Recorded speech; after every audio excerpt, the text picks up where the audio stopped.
back to another LinuxGameCast Weekly, the show that covers the latest Linux gaming news, reviews, how-tos, and most importantly, whatever the hell else we come up with. This week, Steam has added they've added the VR support, but what we really want to know is whether or not you're going to be brave enough to test it. And Victor Vrand gets ready for the upcoming Motorhead DLC, and then some other DLC that it's like Fractured World or something. No one really cares about it. SteamOS isn't dead yet, but AMD GPU Pro might be. And Ryan C. Gordon fulfills one of his Patreon goals. Shit, he's catching up, you guys. Oh, yeah. There's a new survival early access game on Steam because that is exactly what everyone's been clamoring for. And Feral is in the news this week. Feral and all of their Vulkan goodness. Ben Stone here at LGC Actual, switching the bits, doing the Nightmare Fuel on the Linux. Hopping on this nightmare train with me, one of my partners in crime. It's Master Swing up north and keeping Canada safe and free from nice people. It's quite brilliant in his red shirt of stereo and all the way from Space Portugal. You know him, you love him. With the penguin to his left. That is a Pedro Montes. And check this out. In Discord and in IRC, that is Shat Realm Dynamic, helping us form Cocaine Voltron. Before we get started, we do like to see what's going on in each other's life organs. Ladies and gentlemen, boys and girls, what's going on in Portugal? Well, around here, I didn't need to play all that much of the game we're throwing chairs at this week, so I spent some time futzing around with the Zen kernel. And apparently they're now using the MQ IO schedulers. You have MQ Deadline, MQ BFQ, and a few others. So that should help with the multiple cores on the FX8370E. We'll see. All right. What's up, Joe, baby? Go take it to John Masters' Kernel podcast. This is Linux Gamecast. I mean, I had some fucking adventures in work getting some certificate authorities implemented. I went to some stand-up comedy show that was kind of middling, and if you were listening to the pre-shows, and dear God, these comedians, all they talk about is fucking Tinder. It's kind of miserable. Let me tell you about my misadventures in dating. Actually, no, you got to pay for that with the pre-shows, but you know what? You don't have to pay for week after week after week. Then wasn't up to anything. Oh yeah, that's everyone always forget poor Zathvin. It is used to it. Beast of bone. Well, so you blinded yourself? Well, I didn't. Tuesday, man. Come on. Seriously? No. Mates Mueller with thirds. I don't have my heart set on them yet, but we're playing around with them. Everyone's already flipped their hell and during the pre-shows. And outside of that, I've been playing with suspend mode, which I have not tested that since I've been using SSDs. For the most part, it works. Just don't use it if you haven't tried it in a long time. No, on the 1604. Give it a shot. I mean, it seems to work very reliably, especially if you have 125 watt TDP on your CPU. But don't do it right before a show because it will just cost. You'll have to do a reboot. It's kind of miserable. But let's reboot that horse. Take two. Number two. It's the Steam Linux update. Yeah. So Valve was in the news earlier this week because people were saying, "Oh, they hired the team behind Kernel Space Program," and then they had to update the article. The fine folks at Eurogamer here say, "No, they didn't actually hire the current Kerbal Space Program team. They hired some old team members that have since been let go because, hey, the game was basically done. Their job was done, so they let them go, and Valve hired them." So there was a bit of a clarification because people from the Kerbal Space Program actual team said, no, we're still our own thing. It's not going to affect the game in any way. So that's fine. Now, there was a little bit of this article that kind of caught my attention. Towards the end, it says, "In the meantime, we know Valve is working on 3 quote-unquote full VR games." If you go to the article, you, Valve. If you go to the article that they're referencing, though, they're like, by games we mean experiments, and by experiments means we're fucking around trying to find something remotely fun by throwing shit on the wall. It was just sticks. The 3 thing. It was just the 3 thing that kind of. Listen, Pedro, I understand that you have issues with the number 3, much like Nikola Tesla. but you got to calm your tits. No, All man, three of you them. definitely don't have to worry about it because anything with 3, much like those 3 demos, we're never going to see them. They'll not see the light of day, much like Portal 3. It was like a totally new mechanic and it's amazing, and we never released it. Yeah, man, hiring some developers, which if they were paid properly, pretty much already have all the monies. Help me out. How again will this spur game development, or is it just official now? I mean, Valve's not in the business of making games anymore, are they? No, it's a case of, hey, young, idealistic, hip developer, come work for us. We're going to suck the life and joy out of your work until you're a useless hollow husk, just like the people at LinuxGameCast. Mm-hmm. Yeah, we need that 30% cut out of every single Steam sale we ever make. Woo-hoo. So why bother with games?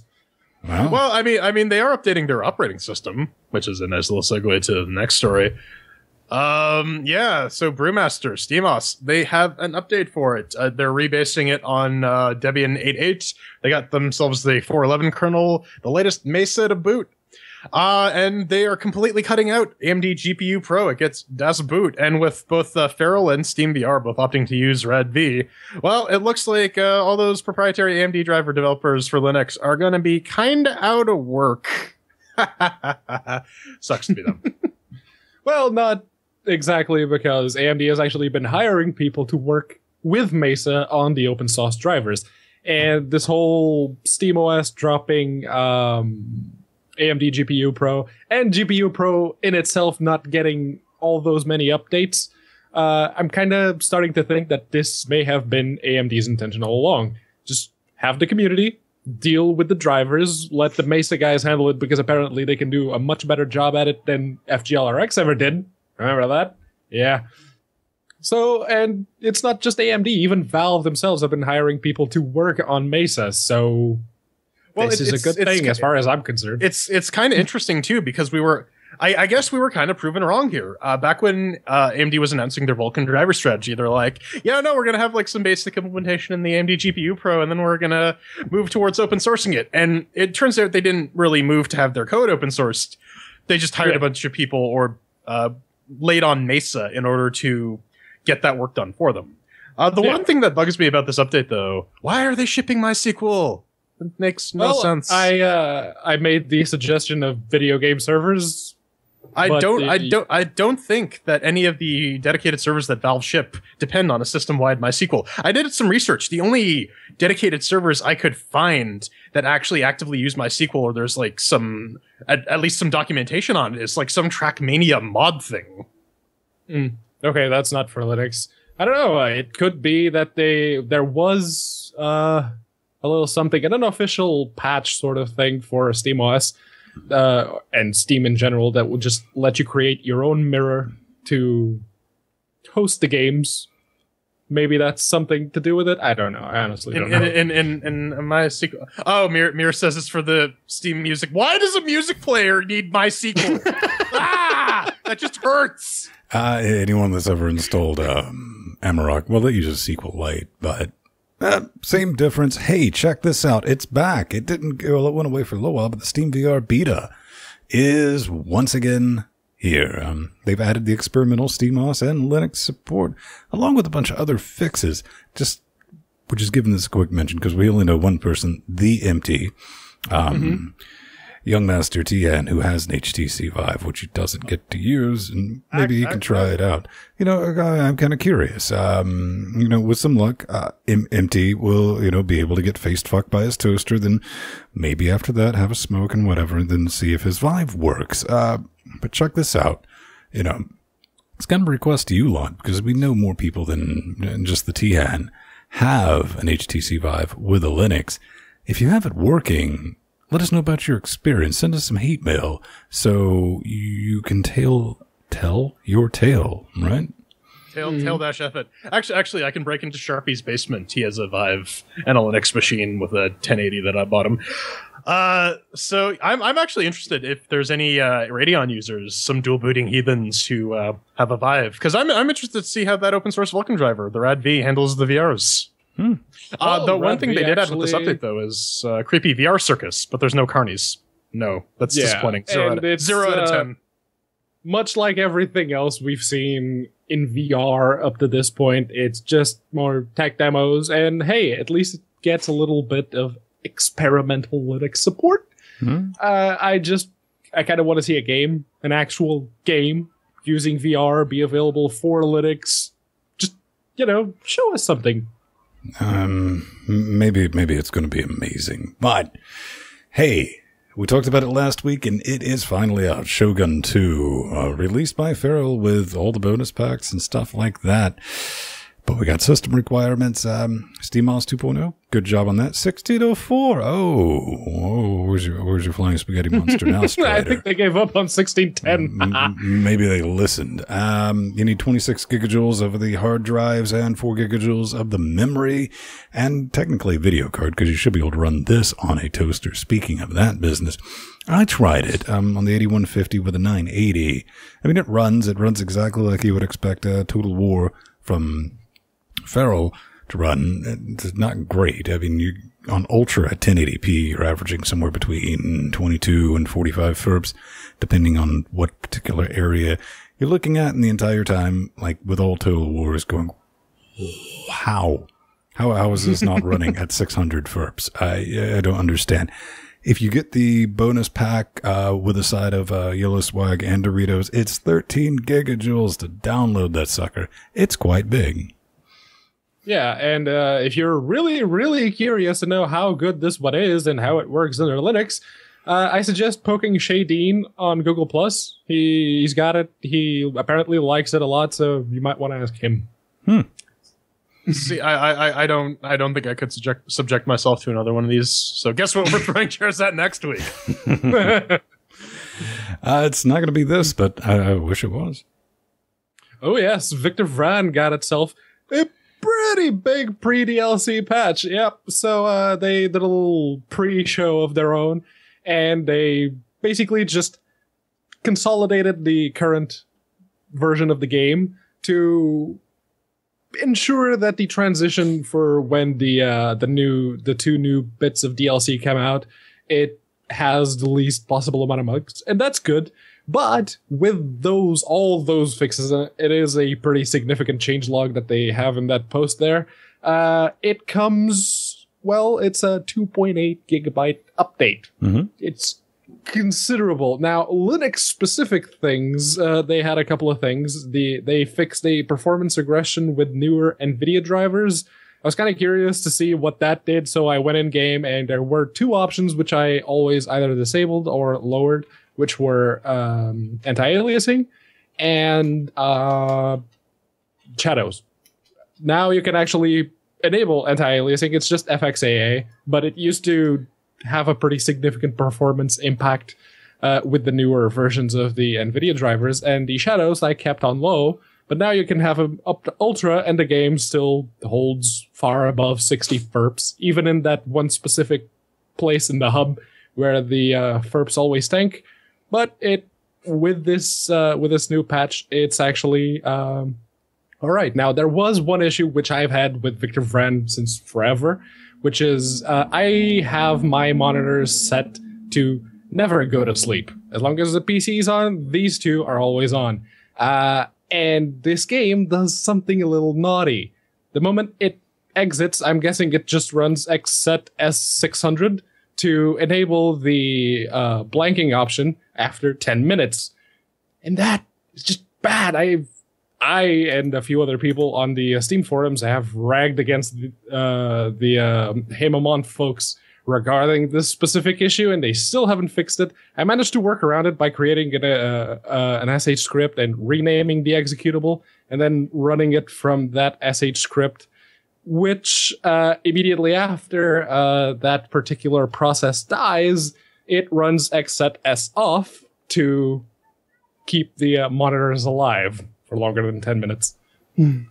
So, if you're wondering, well, what's all about this patch, it's because of what we were talking about. Fractured Worlds. Yeah. Not the fractured but whole. Hey, it's DLC available June 6th, and everyone go and buy that. Motorhead Through the Ages also for Victor Vran. That's the one everyone cares about. Also available June 6th. And Yeah, I was terribly, terribly skeptical hearing this, and then they threw out the trailer. I wouldn't go full-on total conversion, man, but they're going to get some money out of me for this. I mean... Oh, for sure. These, the Fractured World things, the only remotely interesting thing I saw that adds is it goes full-on Diablo mode with some procedurally generated dungeons. But I too am looking forward to this Motorhead expansion so that I can cry about Lemmy being dead and drink some more milk. Amen. Zombie Lemmy is best Lemmy. Yeah, especially with multiplayer. I think we're stay tuned. We'll definitely have some streams going on, man. So, what's up next? Non-Guns. It is they describe it as a nihilistic action platformer, which is code for we don't understand what nihilism is. We bought a Friedrich Nietzsche book once. But the God damn it. What the fuck? Anyways, the trailer cutting back and forth. I like the animation in the trailer, but it really reminds me of like back in the day when you had like the really sick cover art, or like Breath of Fire 4 had this thing where their intro was like beautifully animated. And I'm like, oh, I'm so hyped up. And you go into the game, it's like these little fucking crappy sprites. Oh, you're basically talking about every Atari game ever made and every big box PC game up until about 97. Absolutely. This is just like some a standard platformer shooter thing. Apparently, there's some built-in idle mechanic as well that they don't really talk about. They sort of allude to it in the game's description. I'm all for like trying to add some mystery to your game, but I'd like to know what I'm getting into before I actually pull the trigger on a purchase. Well, considering it's only clocking in at 6.99 watt stinky caches, what do you think about this? It's kind of jarring because you see in the animations that they can draw. They know how to art draw, but they chose to still go with the hipster pixel aesthetic. They chose to go with the hipster pixels, and I don't think it does this game any favors because, let's face it, hipster pixel action platformers on Steam are freaking dime a dozen nowadays. So, and it's a roguelike as well. Ooh. Yeah, it's got the randomly generated things and the permadeath. It's come on, be original, just a little bit. Well, at least it's not an open world crafting game. Oh, snap. Speaking of which, we have Planet Nomads. Yes, it is very much an open world survival early access game on Steam right now. It is available for Linux. It is purely single player at this time. I had a look at the Steam forums and they say there will be multiplayer at some point, but it's not in there yet. So I'm looking at this, and the way it describes got base building. Basically, it's a sci-fi version of your Minecrafts. And I'm thinking, oh, so this is One Man's Sky. Okay. Minus the whole spaceship traveling to different worlds thing. Yeah. Well, hey, man, no, look you're at stuck on this planet. It's an early access game, and at least, oh my God, it's $29.99. It's 10% off at 20. Oh, what the actual fucks, man? That's one hell of an ask for an empty worlds game, because the reviews I've read of this says in its current state, it's roughly like 2 hours of playtime. I mean, like solid fuck around playtime. Like, oh, okay, there's no more popcorn to be had. See, the big brain fuck for me was if you scroll down to the system requirements, their Linux testing system was SUSE. I'm sure Foxy and Mira are ecstatic, but goddamn, OpenSUSE Leap. I know. It's a bit of a mind screw. I don't know how to process that. I mean, if this can differentiate itself from Planet Explorers aside from just looking prettier, they may sort of have something, but they also need a super cheesy menu theme that just makes you want to stab out your ears. Planet Explorers.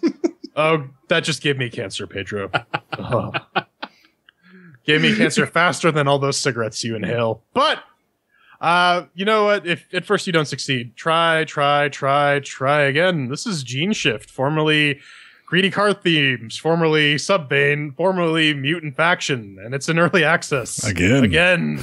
Yeah, it can run at 60 frames a second, you guys. Just believe in it. This is one of those games that definitely hits you. It's like, wait, haven't I seen that game? Then you go back and look at the game that you thought it was, and you're like, wait a minute, haven't I seen that game? Yes. I mean, Mutant Factions was their previous. It's the same fucking game, all right? It's, I think, GTA 2. And they've been throwing like some skin packs on it. I think Subvein, the Mutant Factions thing, brought in some. This game is older than this show, and this show's coming up on 5 years, man. Yeah, we're 8 episodes away from that. Still the basic. They'd sent us keys for the previous game, which was released, which is this game. Yeah, okay, maybe it's got a different skin pack on it. Pedro, am I being fair when I say that? And then here's the kicker. This is an early access. This is like Spaceballs 2. There's a quest for more money, right? Yeah, this is literally that, because I was reading, okay, so this is Greedy Car Thief, or the new implementation of Greedy Car Thieves. It's been in development since way back in 2009, and I'm like, okay, so why is it in early access in 2017? So I read the little snippet that they have in the Steam store, why early access? Now, they say, Gene Shift is ready to go. Again, why'd you put it in early access? But I don't want to finish it just yet. Oh, this is a cash grab, isn't it? That's what it is, isn't it? Yeah. Jordan, thoughts? It's just one of those things where developers are like, oh, hey, so we met all our goals, but let's add some more shit because we can always cram some more crap into the 1.0.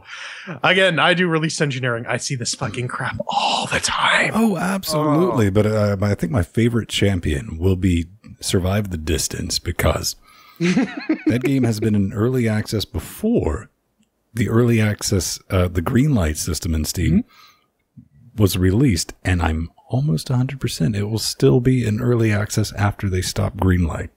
I would say was it Overgrowth would be my pick, except they probably haven't actually committed any code to any of those repos in about 2 years. A bit of a side, dude's been doing some work on Overgrowth. I follow their Twitter account. Yeah, like every other day there's progress being made on it, which then again, this Overgrowth just wins. It's our Duke Nukem Forever on Linux. Yeah. So yeah, I think the biggest thing that I saw of Overgrowth was a couple of years ago when they did like a development video on how to do animation design, and they used Overgrowth as an example. That was a long ass time ago. It makes us feel super old. Coming up next, though, we're going to discuss some things that will make you feel old, like really, really fancy mechanical keyboards. Buckling spring for the win.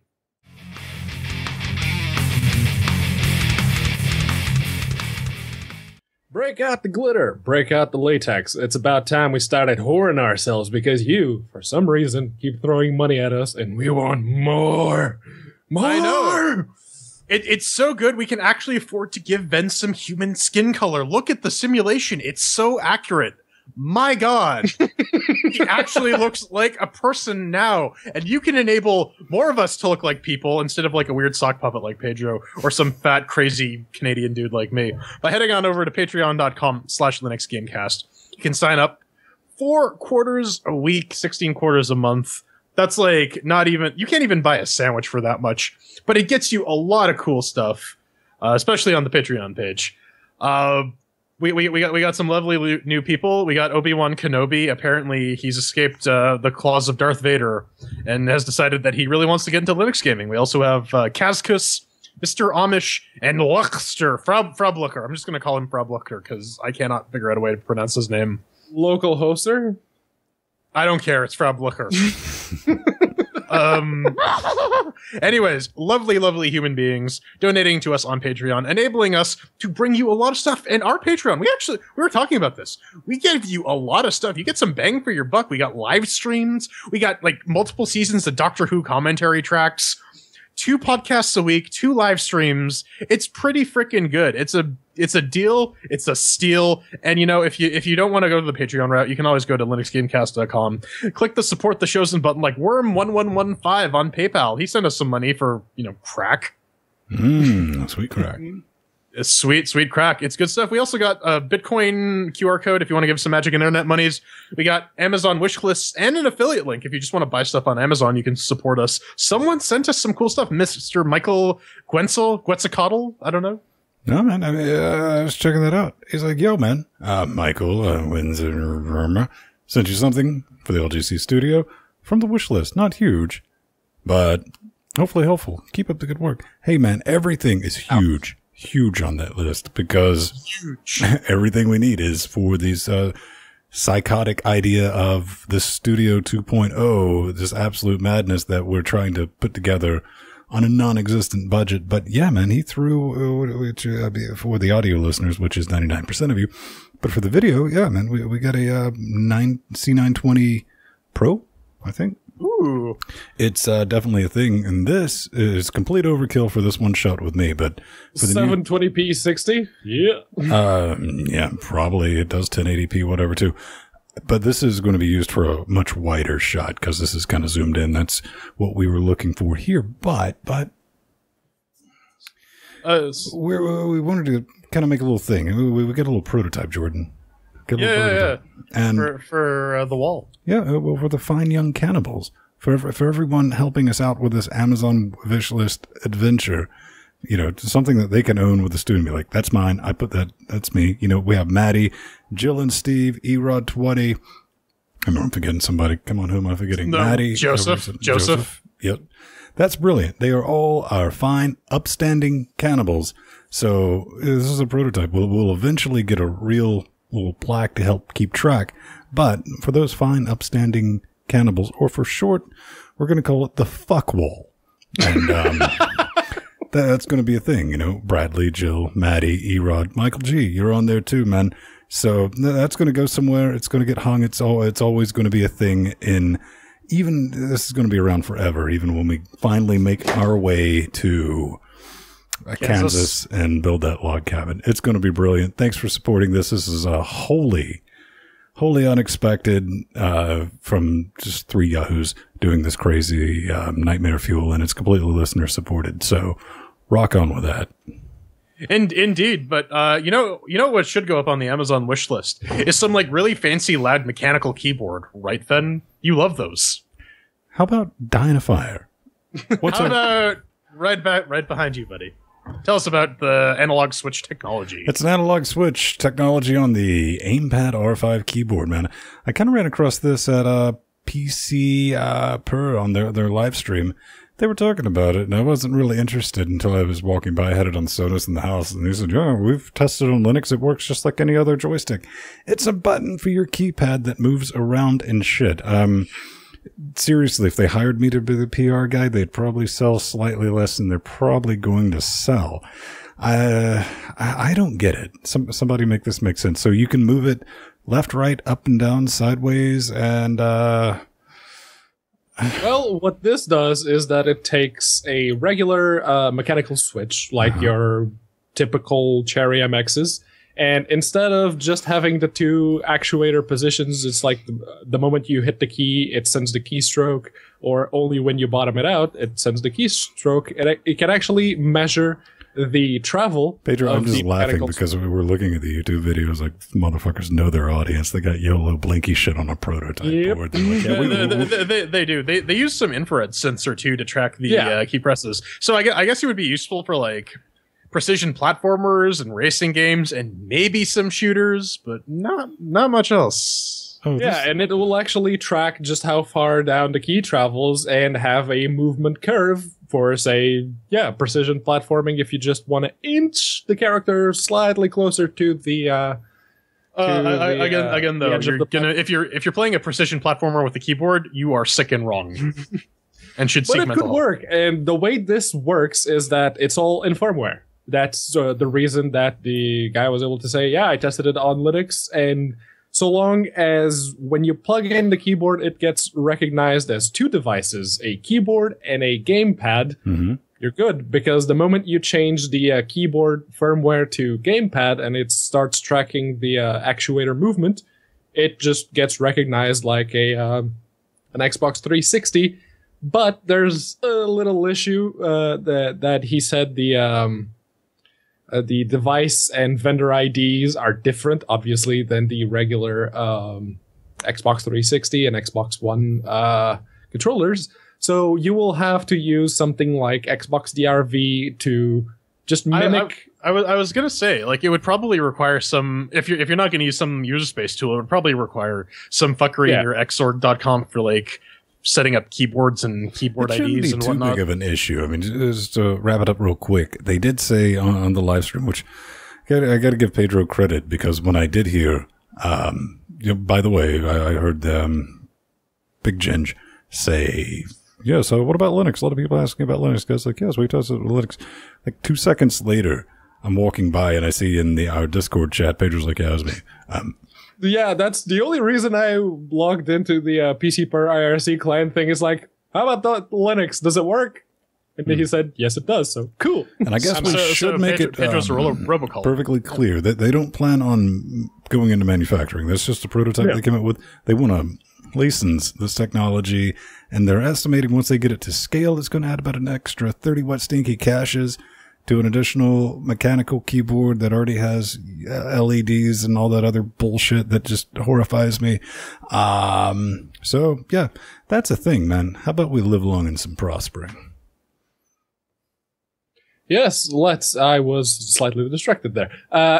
So, Shiny red ball! Oh my god! Fine folks of Feral Interactive have announced, as we know, that Dawn of War 3 is coming to Linux June 8th. But a couple of days ago, they also dropped the bomb that there will be Vulkan. Yes! It will work with Metal on macOS, but nobody cares about that. On Linux, though, it will launch if you just get the game and you launch it. It will launch by default with OpenGL. But if you go to the Feral screen of Nope and you change to the Advanced tab, you can tick the box that says use Vulkan similar to what you already have in Mad Max, and boom, you're making weird hand gestures all over the place. Hey, Pedro, do you know what I really wish would get Vulkan support? What? Batman. You know what I wish would actually get released? Batman. But you know, that game is dead, just like Batman's parents.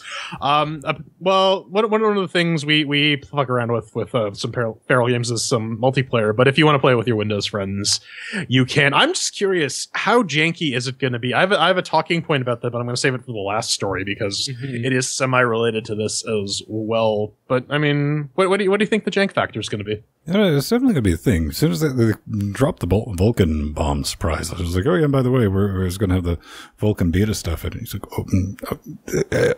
now I kind of want to play this game. So we'll end up getting at least QA reviewed, if not fully reviewed. Yeah, the cross-platform multiplayer just kind of hurts because, I mean, unless you're StarCraft or Dota, these games traditionally don't have a big online player base to begin with. And when you slice that pie, you'll end up with how many times have we played multiplayer and we refresh general servers and there's us on the yeah, we seem to run into a lot of games that do that, but compared to the we actually have some numbers because they were Feral also released Dawn of War 2 a while back, which both me and Jordan happen to like very much because it's not your traditional real-time strategy game. It's not your daddy's RTS. Yeah, no. And the OpenGL implementation in that game was bad. I mean, Jordan was alright because it's Feral. They know Intel processors. But over here and in Venland, this was very, very janky. So hopefully Vulkan will fix that. Maybe. Here's a question for you. Do you think there's still going to be a bit of the Feral jank with like the Ryzen CPUs? Can anyone comment on that? Send us some hate mail. Yeah, that'll be kind of brilliant. Okay, on to the Vulkans. And by that, I mean, we're talking about Unreal Engine 4.16 because this bad mofo is out. It's kind of funny. My first thing I was just kind of reading through this is like, DirectX 12 is now the default render for Xbox One, basically. And I was like, oh okay, that's cute. You had to put it out for something, right? It's kind of a nice little jab. It's like, yeah, for that one thing that's going to use DX12. But what's in this business, because we know we have a lot of people playing with this beautiful source available engine, now has native custom hardware cursors. They're now supported on the Linux. They fixed a lot of the issues with the Vulkan RHI. And Vulkan, check this out, now compiles on Linux from the Linux client. That's kind of brilliant.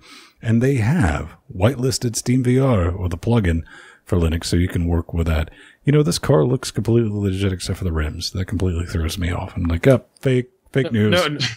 No sick rims, bruh. No, Yeah, no, it's good to see that they're finally releasing some VR traction with the Linuxes, especially now that this was definitely timed with the whole announcement. I like that they're increasing the BSD support with the Nintendo Switch and all.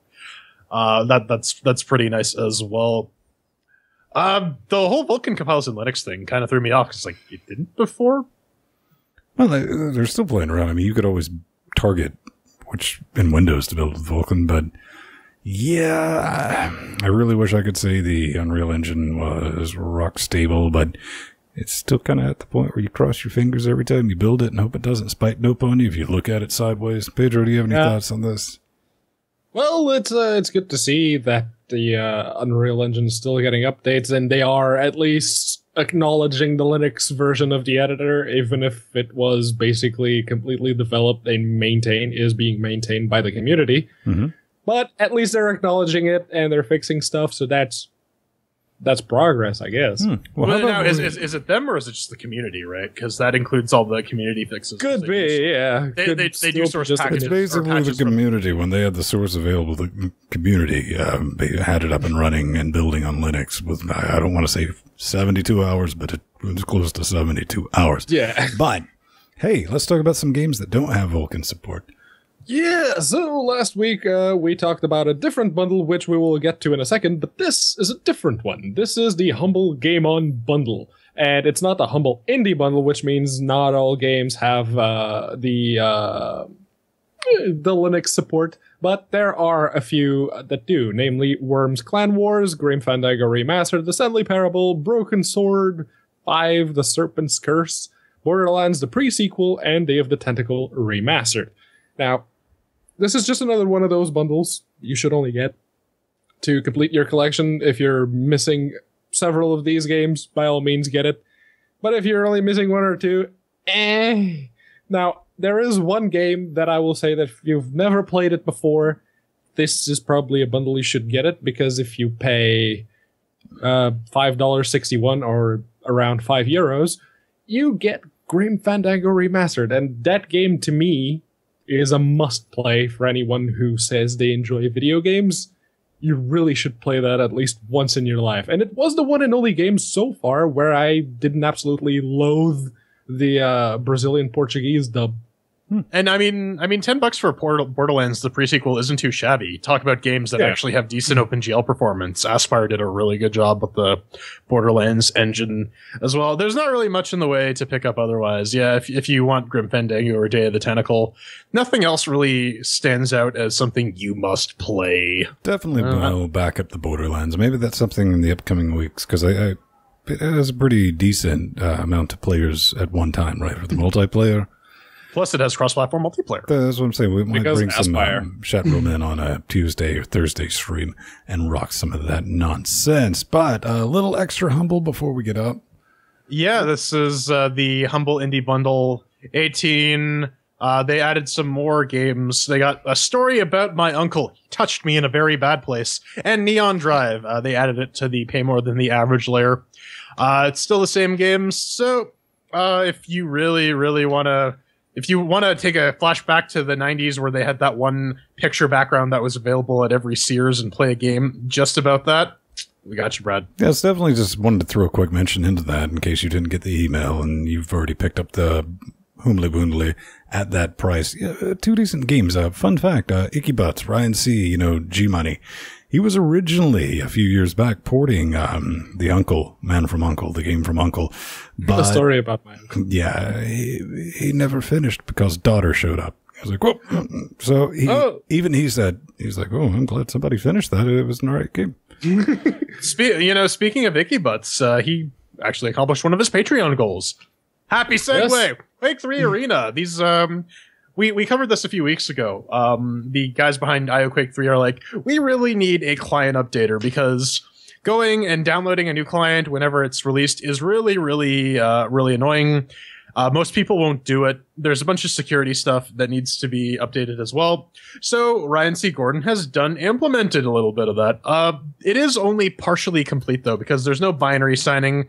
It's statically linked to the libcurl on Mac and Linux. So if you're using an external key store for whatever reason, because your distro is stupid,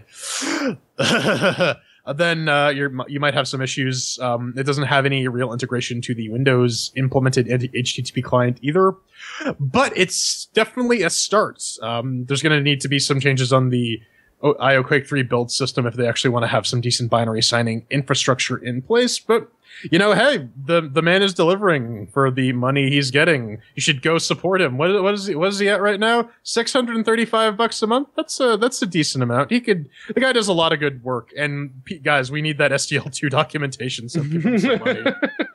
Yes, we do. And there was a reason that Mr. Ryan C. Gordon was literally called the Linux gaming industry at one point. He doesn't really do all those many ports anymore, but for a long time, he was it. He was the one pulling most of the weight, and now he just does the SDL stuff, and that documentation is very much necessary. Yes? Yeah, and it's really good. I'm glad and proud of my old buddy, because, the Patreon news, it was the first time I've gotten a regular paycheck in like 20 years. It's kind of weird. But he turned around and he delivered, because stuff like this, the Quake 3, the community's like, we've been waiting on this, and that's something that he can sit down and logically hammer out. I mean, anybody who gets, Unreal Tournament up and running in a mothering web browser, yeah, he could probably spool some of this nonsense out. It's kind of brilliant, but I think we have one last thing here in the news. Yes, we do, and to put a bow on it, it's Feral again, and they are releasing Grid Autosport for Android with a twist. A Vulkan twist, yes. So they are finally pushing out the Android version of Grid Autosport with Vulkan. And the moment I saw that, my first reaction was, okay, so how about Vulkan on the Linux version? And then it occurred to me, I don't care about Grid Autosport anymore. Dirt Rally's out. Grid Autosport isn't even installed on my Eagle Array. Here's the thing. So the Vulkan renderer for the Linux version is on the radar, on the Feral radar of, we're going to give you obscure clues. But I mean, once Feral does the Android port, they already have all the shader code ready to go. So I mean, kids, start holding your breath. But one thing that kind of occurred to me while I was sitting on the toilet today was, given this rash of support for Vulkan from Feral, around the time that they're starting to support Metal, I'm pretty sure that they forked out the $50K for that Molten software, which converts Metal to Vulkan. So this may be contributing to some of the jank we're seeing. We'll see how well this Molten tool does. Maybe they're spinning their own. If the Feral guys want to comment on it and they're listening to this podcast, send us some hate mail. But it would also explain how that's my theory. Yeah, it would also explain why their Vulkan implementation is still so stupidly bottlenecked on the CPU, like it is. Yeah, quite possibly. You can say what they want. We had this discussion in the pre-shows, and go back and listen to that. Regardless, their initial this is still early days. If they're rolling this from scratch, homebrew, or if they're using a tool to do it, it's progress. It's good, because it turned Mad Max into something that ran really good to something that runs great. So we're definitely just going to have to see in the future. I think everything's going to go Vulkan, period. And so good work. I don't know about the mobile port. I was reading some of the comments there on the Twitter, and I saw Renaud Chablage. And hey, just save your time, Feral. We love you. But anybody asking Feral about something that they're planning on doing, don't waste your time, because they don't even announce the games without cryptic ass clues. Pro tip. Speaking of cryptic ass clue, I can't think of a good riddle for the next segment. Right. Whatever, we're throwing chairs at Windward.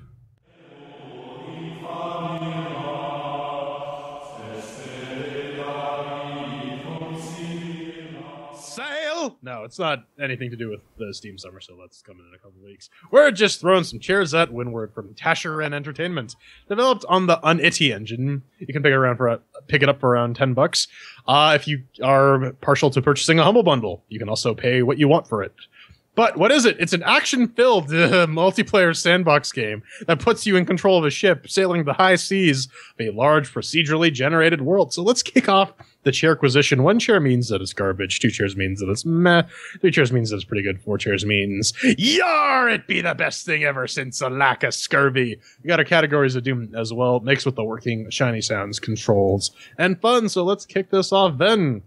Was there wind in your sails? Did Windward make with the working? I guess you could say the performance of this particular game blew me away. Oh! Bam! So, over here on the Ubuntu 1604 LTS, box of business with an 8150 powered by a 980 displayed at UHD, which I didn't even try with this game because it's an older Unity title. That's self-explanatory. How did it run? Well, out of the box with everything on Ultra, it ran at 60. That seems to be what this game does. However, Pedro might argue that a bit later. I had no complaints. I couldn't get it to crash. I was constantly alt-tabbing out of it because I was falling asleep. Well, let me just save that for the fun section. So, 4 chairs right out of the box. Yeah, the only real issue I had with it was if you start plugging and unplugging controllers, sometimes the input system will just be like, what the fuck are you doing? And just not respond to key presses. But that's not a standard. That's not anything remotely worthy dinging a chair. On Fedora 24 64-bit with the i7 6700K and the GTX 980. I didn't run it at UHD this time because I had it in recording mode and never bothered to switch it out of it. When I was testing it on the non-stream, everything worked great, so I'll give it 4 chairs. Oh yeah, I did find a reason to ding get a chair. In fact, I found it the moment I started getting into big multiplayer matches. Because behold, my FX8370 has wait, you got a gender 8 cores on it. And the moment you get into a multiplayer match and there are like 10 people on screen just shooting everywhere and explosions everywhere, it caps out 1 core at 100%. And of course, the performance suffers for it. You can lower and increase the graphics all you want, even at Ultra 1080p GTX 1080, it only ever uses like 20% of the GPU. And during those times, if you open up HTOP, it's, oh look, 1 core pegged at 100%, the other going, so what do we do? So for me, on Ubuntu 1604, Ubuntu Mate, that is, it gets 3 chairs. All right, well, that is 3 chairs for Mix with the working. How did it shine and sound, Vin? Did it sound like a lovely sea shanty, or did it sound like a lovely sea shanty sung by a drunk Irishman? Well, considering that this was basically made by one guy, it doesn't really look all that bad, but I mean, it definitely looks like a Unity title from 2015 that hasn't been updated since 2015.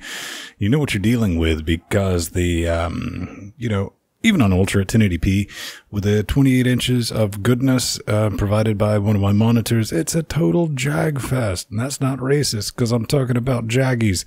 They're everywhere. I know you can fix that if you go into the NVIDIA thing and do it outside of the game, but fuck that noise. This is 2017, son. The ships look good. A lot of time was spent on the ships. There's a lot of customizations for the ships. The water, it really likes the water because that's the only fucking thing I can tell that changes when you go from low all the way up to ultra beautiful, and everything looks the same. You have some islands, you got some things that resemble trees or blobs or a really, really wicked bad LSD trip that, kind of change in and out. As far as the sounds, the background music, sweet, mothering fuck with that background music will either cause you to just zone the hell out and lose track of what you're doing, or just nope your ass straight to sleep. That's all I can say. It's kind of a weird thing. Maybe it's the game itself inducing that weird state, because there's little sea shanties and stuff like that. Say, oh, I gotta cut that off, put on some Slayer, as is tradition. So, what do I have to say about this game from 2015? It looks like it's from 2015. It's not fugly. It might remind you more of an app, which this game is an app. It's available on the NVIDIA Shield and all that business.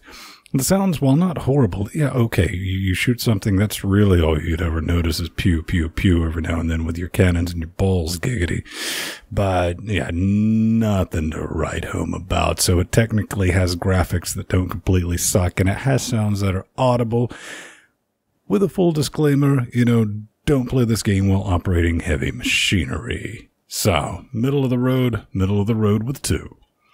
Yeah, I really got to agree with Ven's point on the soundtrack here. If you put on Swashbuckle's excellent album, Crew by the Dam, maybe some Under Jolly Roger by Running Wild, or Verbal Deception's Aurum Edis Paraticus, you might have a good old time listening to some lovely, lovely pirate metal while you go sail around aimlessly. Visually, it looks all right. The water looks like water.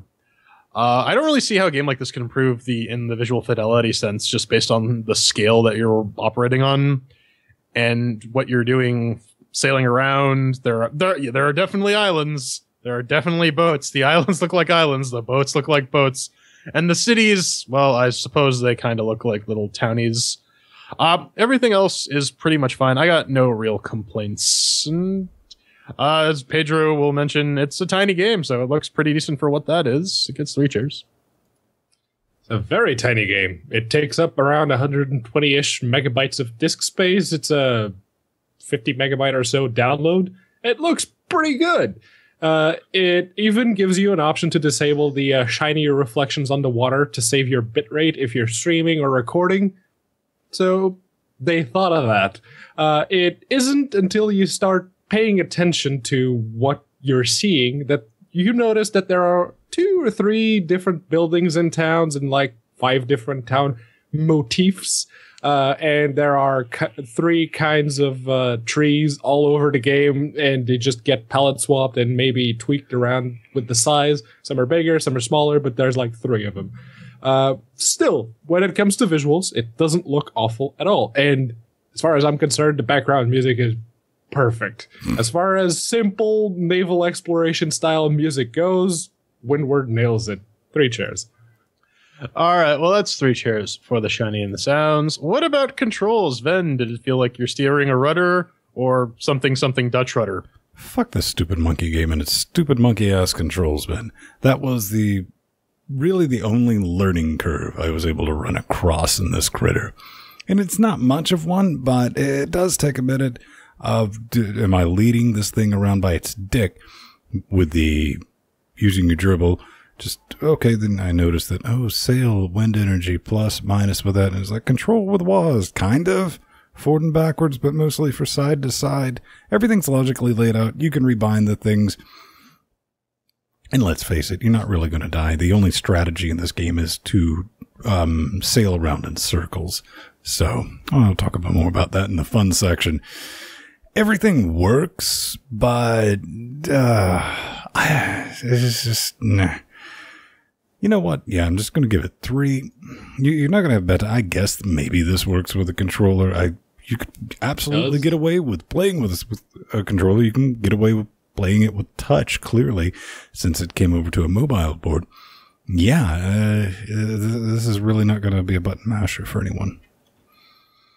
Yeah, I mean, if you use the keyboard, it's WAS tank controls, but with a boat. If you use your mouse, you point and click, and the ship will follow your mouse. If you use a controller, I don't fucking know because I haven't actually tried it with a controller.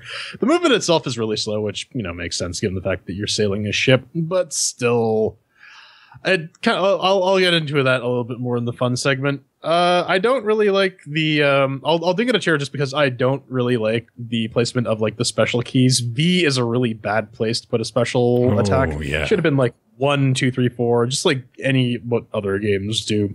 It's a little bit weird, but other than that, it gets 3. Yeah. Let's see. The keys, you can rebind everything except the movement buttons. But by default, it comes with WAS, the directional arrows, and like Jordan already mentioned, you click, and you can also move your boat around with the mouse. So it doesn't really get ding the chair for that. Steam controller, right here. There it is.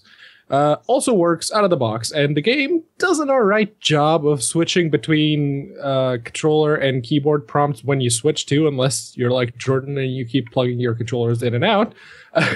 It also does a very good job of making every ship feel different, including, besides just the regular ships, you also get airships and zeppelins.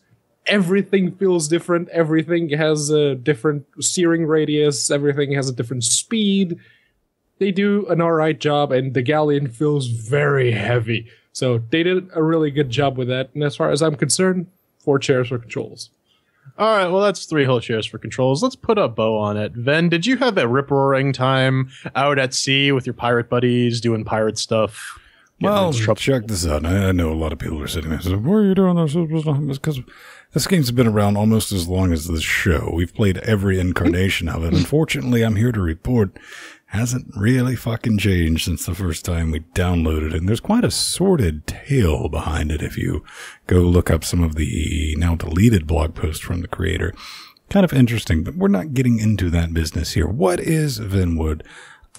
You start out as a tutorial. The tutorial, yeah, check that out, man. It's fucking useless is what it is. It gives you this rudimentary, just very rudimentary idea of how your menu system works and all. Everything else, you just got to figure out yourself. Unfortunately, there's not a lot more to figure out with this game because it's combat, and your combat, as I said, consists of sailing around in circles. That's it. You're watching Pedro's recording, brilliant recording he has going on right now. That looks fun, doesn't it? Yeah, it does. I remember watching Pedro's stream. When he did it, I was like, okay, I think I can get back into this game. Then I remember watching Jordan's stream where he started at the beginning, and I was like, what the holy fuck is this? Then I played it. What the oh, I gotta wake back up. Because what there is there's just this massive gap between where this game starts that is wicked hella boring and where Pedro's video is right now, which genuinely looks kind of fun because later on, you get towers. Apparently, you get a dirigible and where you can fucking fly around. Love that idea, but that middling section right there, I just, an hour, half hour, 45 minutes, which is just what I put in on Steam. I've probably got like 6 or 7 hours in this game over the past 4 years. So, yeah, it didn't do it for me. I mean, I tried. It just boils down to, I had to give it 4 words. Because motivating factor, this is Fetch Quest the game. That's it, with circle combat maybe mixed in. It's not good. It's in Humble. Maybe you picked it up. Add it to your collections. All I can say, I can't give it a recommend for the long time. I know Mir enjoys it. I think maybe some online multiplayer would have changed my mind, but it just didn't happen this time. 1 share. To quote the IGN review for Pokemon Alpha Sapphire, there's just too much water. I mean, Pedro will go into the things that he enjoys about the game, and like I read through his review. From that perspective, I can kind of see where one might derive some enjoyment from this game. It's low stress, repetitive, and boring. It's just not my kind of boring. My kind of boring is Torment and Tides of Numenera, or Planescape, or Disgaea, or any one of these other little micromanagey things. And you saw this during the stream. Like, I was kind of wandering around aimlessly, taking quests, delivering commodities from one thing to another. I went into that combat simulator thing, and the whole concept of like, oh, well, you have to control the points and then clean up the ships later was boring because you sit there and you do nothing, and then you go sail to the next point and you sit there and do nothing. So I went and did the one thing that I found remotely entertaining, which was steer around in circles taking out pirate ships. And, that was pretty good. There's apparently some engaging stuff later on. There's dirigibles. Apparently there's actually dragons, but I can't be asked to get to that point. Like, I get that there is appeal to this game, but I am by far not the target market for it. So unfortunately, I gotta give it the 1. Yeah, for me, I am the one dissenting voice this time around because this is my Zen game. Not the AMD processors, just my relaxation game. It's the game I play when I just want to sail around doing menial stuff with nice ambient music playing. Windward, for me, is what No Man's Sky is for a lot of people.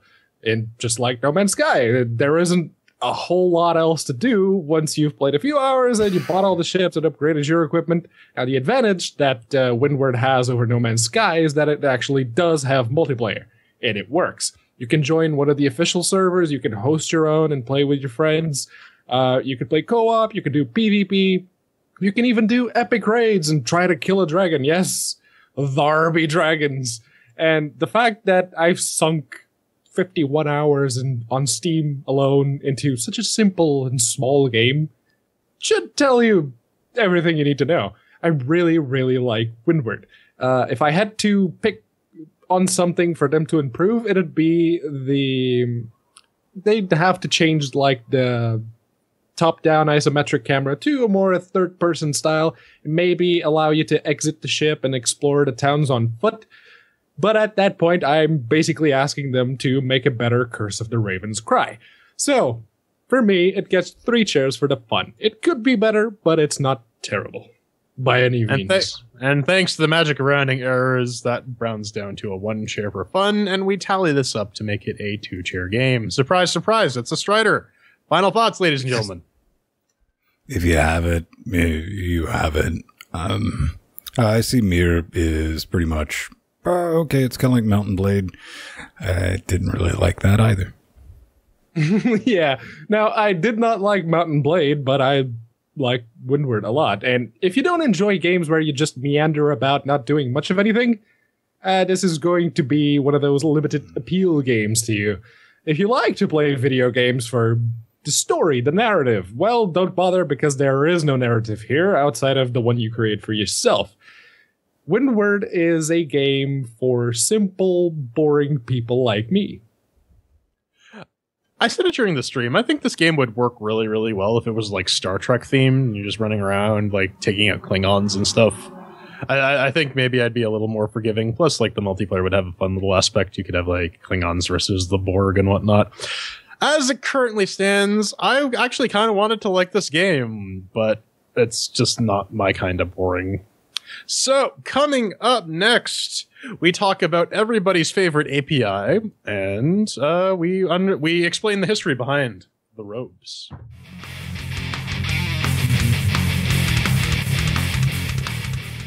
Ladies and gentlemen, boys and girls, and everyone in between, it's time. We put the show to end. Yes, it's been a long run. It's been a nice run. I think we did a pretty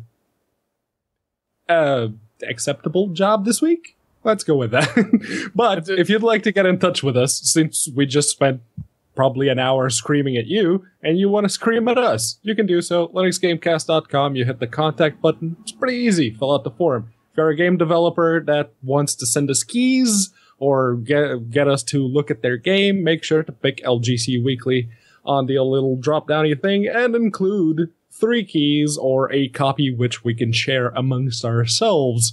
Sound good? All right. But Pedro, sharing is theft. If it's just a prototype build, and hey, Microsoft, you be quiet. Don't copy that floppy. So, Lord's Noodles, he says, please just show the game, not video of you wearing a hood talking into a mic in darkness. Also, 25 minutes for a review likely means the video can be edited down by about 70%. Well, wow. Mr. Noodles, I would like to point you to our patreon.com/LinuxGameCast, where the lovely people actually paid for us to sit around in wizard robes and talk. So they're giving us money for this. That's why we're doing it. Well, yeah, basically with the wizard robes, it's not so much that. They just know that we in the summertime, it's incredibly hot where the 3 of us live, and it causes us fucking pain, and they enjoy that. Yeah, now, I'm assuming this is about the West of the World review, which was about 25 minutes long. World to the West, you mean? Word up? Yes. Word up. So, if I'm not mistaken, the video of the game was front and center for about 95% of those 25 minutes. And since you claim to know so well how to edit down a review, please grab that video and edit it down yourself. I'm kind of curious to see that monstrosity. Sped up 500 times. I don't know. I mean, I guess ultimately at the end of the day, we do a lot of video because we like interaction. We do a live show. And if we're being very generous, 1% of our audience watches the video. So, I mean, that's the thing. And being a YouTube video, all right, check this business out. We're not YouTube bros, brah. You know, we don't make the videos for the YouTube generation.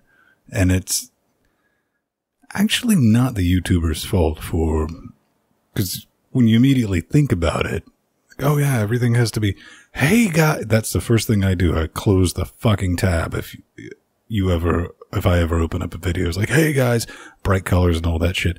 Why? Because they're going by YouTube's handbook, which they have the concentration camp for YouTube, which I've went through out of curiosity because with our creators page and all that, like here, all these tips and all this, and it's like this 20-minute course, and it's legit. YouTube sitting down, make it short, maintain there, and you read through it and you get to the end, you're like, holy fuck, this entire thing is target your fucking target your fucking video to 8-year-olds, dude. 8-year-olds. I mean, that is like, fuck that noise. I don't want 8-year-olds watching this. If you're 8 years old and watching this, you're cool. But outside of that, yeah, fuck off. Don't tell your parents. And, hey, genuine hate mail for once. Hey! Hey, man. We feed on it. It makes our nipples super erect and lovely. They're like pencil erasers. Ooh. Up next, though, we got some lovely mail from Mr. Monster Cameron. He says, "Ben, stop talking out your ass. Let's check back in a year and see what API has more traction." Well, that said, I'm also hoping Vulkan takes it. Well, I mean, we all know Ben loves to talk out his butt. He's really good at doing that handstand. It's so good that we can't, in fact, tell the difference between him sitting normally and him doing handstands. Hey, man, who doesn't appreciate the timeless classic Ace Ventura Pet Detective? This is true. It surprisingly holds up. But here's the thing. As it comes down to the fact that Microsoft can push DirectX 12 all they want, but again, it only supports 2 platforms. When you have the Switch, possibly the PlayStation 4, Linux, and Android. Android is the big market here. Mm-hmm. Yeah. All supporting Vulkan, and you got to develop it once, and it works. It works on Windows too. It's just a matter of development time. That is money. Well, you got to remember, Brad, it works on Windows 10. No, 10, yes, 8, and the X12 is just 10. 10. And yeah, Vulkan. you got DX12. Project Scorpio is going to have all the... And then again, that's really what you'd have to bank it on. Well, Project Scorpio, that'll sell all the things. And it's like, no, it's fucking Microsoft. They're done. PlayStation has eaten their lunch. And yeah, I will wholeheartedly stand by what I said last week and what I've said before publicly is DX12's dead. It just doesn't know it yet for basically everything J-Baby just said. Yeah, and the 5-finger Vulkan. The other thing, it's Vulkan, you actually see the performance improvements because there is no Visual Studio to spit out automagic DX12 code. So people actually have to go in and figure it out and implement it properly. That's where all the performance gains come from. That's why most games that come out with the X12 perform just about as well as they do with the X11. We also got to keep, that's what I'm saying, a lot of the industry is just getting comfortable with the X11. But then I think the real death nail is, as anybody will tell you, DX12, Vulkan, 96% the same fucking thing. So if you're going to do the investment, there's no shortcut. There's no cheat to this. If you're going to pick one or the other, you're going to pick the one that works fucking everywhere, unless it's like, I'm only going to develop twice, once for Windows and once for the Xbox.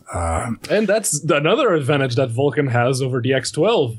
You coded the graphics API code path once, and then it works everywhere. You just have to compile whatever you're building on the different systems. What's kind of weird too is the DX12 implementation on the Xbox One, the current one, it's not feature complete as well. So you do actually have to have some branching. You code have paths. to have two code paths, one for the desktop version and the other for the Xbox version. Development time is development money that you could spend on things like promoting your game or getting Doritos to put your game art on the bags or Mountain Dew to give away crazy shit, which is almost universally a PlayStation 4, by the way. But anyways. No, I think it's kind of brilliant, and it makes it really easy to, you see any developer currently like, we're only doing DX12, bro. You guess Microsoft's back there doing a little bit of this, right? And making it raise just a little bit. Makes it a lot easier to spot.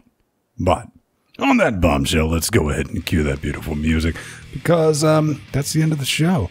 But if you want to find me, I'm up here on the new, not finalized, but testing Chiron down there at Vinstone on the Twitter nets, plus Vinstone on the G+.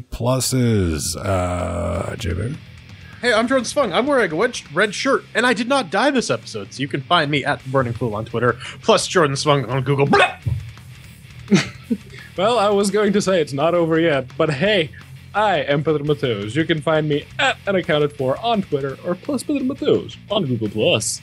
All right, I assume we didn't learn fuck and or all this week, but it's been fun, and I think Pedro and I will be back Wednesday. What are you up to, Jordan? Are you back? Brains. I thought Canadian zombies ate apologies. Brains. They ate meese. Mises. Mises. Mises? Ah, Mr. Mises, look at me. Mises species? I don't know.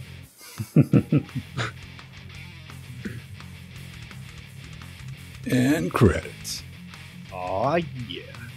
That is what the fuck is this? Episode 249. 49 in the hole. CCXLIX. Clicks. Hey man, that's the thing. It's kind of brilliant. I mean, it's no fuckable, But Spoon. Yeah, we're like, as of next week, we're like 10 episodes away from 5 years. It's a little fucked up. oh no.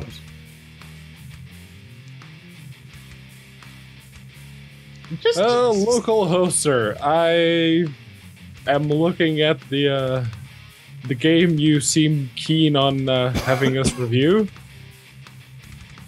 You can send us the keys, but no promises on whether or not it will see the chairs. I mean, we'll definitely look at it. Maybe for our fifth for the 5 year, we'll just go back to 4x3 cameras, a 640 resolution at like a megabit up. No, wait, we got to use Skype video, 100%. Okay. 5 dudes.